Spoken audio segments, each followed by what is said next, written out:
আসসালামু আলাইকুম। আবারও চলে এলাম আপনাদের মাঝে নতুন রেসিপি নিয়ে। কেমন আছেন আপনারা? আজকে আমরা দেখাবো কীভাবে হোয়াইট সস পাস্তা রান্না করতে হয়। এর জন্য প্রথমে একটি কড়াইয়ে ভালো মতন পানি বলক উঠিয়ে নিয়ে এর মধ্যে পাস্তা দিয়ে দিচ্ছি নিজেদের প্রয়োজন মতো। পাস্তাটি আমরা প্রায় 80 থেকে 90% এর মতো সিদ্ধ করে নেব। যদি 100% সিদ্ধ করে নেই তাহলে কিন্তু খেতে বেশি ভালো লাগবে না, কারণ আবারও পরবর্তীতে এটাকে রান্না করা হবে। তাই 80% এর মতো রান্না করে নেবেন।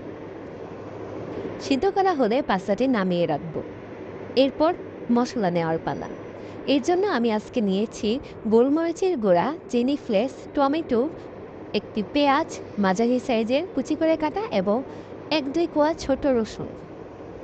আপনারা আপনাদের পরিমাণ মতো নিয়ে নেবেন।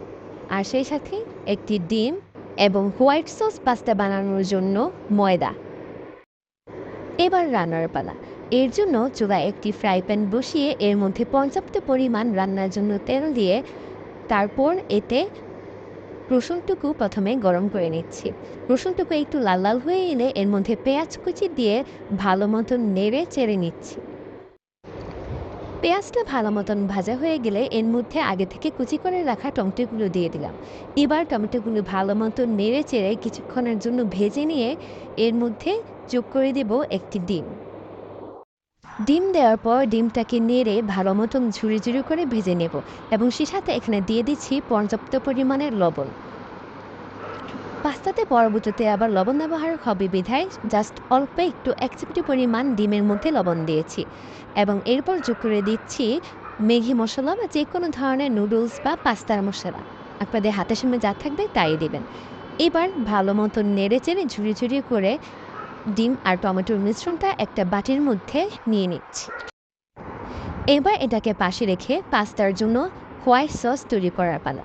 এই জন্য চুলায় একটি ফ্রাই প্যান বসিয়ে দিয়ে দিচ্ছি 3 থেকে 4 চা চামচ ঘি। এরপর ঘিটা একটু গরম হয়ে এলে ভালো মতন এটাকে চারপাশে স্প্রেড করে এর মধ্যে দিয়ে দিচ্ছি আগে থেকে নিয়ে রাখা ময়দা।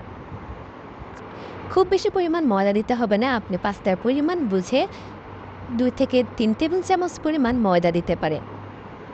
এরপর ময়দাটাকে ভালো মতো নেড়ে চেড়ে একটু ভেজে এর সাথে যোগ করে দিচ্ছি পরিমাণ মতো তরল দুধ, হালকা কুসুম গরম। দুধটি আগে থেকে জাল করা ছিল। এই সময় আপনাদের জন্য একটি টিপস প্রথমে অল্প পরিমাণ দুধ দিয়ে ভালো মতন ময়দাটাকে গলিয়ে নিয়ে তারপর বাকি দুধটুকু দেবেন। না হলে বাকি যে ময়দাটা থাকে তা ভালো মতন গলতে চায় না। এবার ভালো মতন ময়দাটুকু গলে এলে সবটুকু দুধ দিয়ে ভালো মতন নেড়ে চেড়ে এটাকে আমরা ঘন করে নেব। 6 থেকে 7 মিনিট সময় লাগতে পারে ভালো মতন দুধটা জাল হয়ে আসতে। এরপর আমরা এর মধ্যে যোগ করে দিব গোলমরিচের গুঁড়া এবং সেই আগে থেকে করে রাখা চিলি ফ্লেক্স। সেই সাথে যোগ করে দিচ্ছি লবণ। আর ঝালটা হবে আপনারা কেমন পছন্দ করেন সেই অনুযায়ী। তারপর এতে আগে থেকে ঝুরি করে রাখা টমেটো এবং ডিমের মিশ্রণ এবং সেই সাথে পাস্তাটাও দিয়ে দিচ্ছি।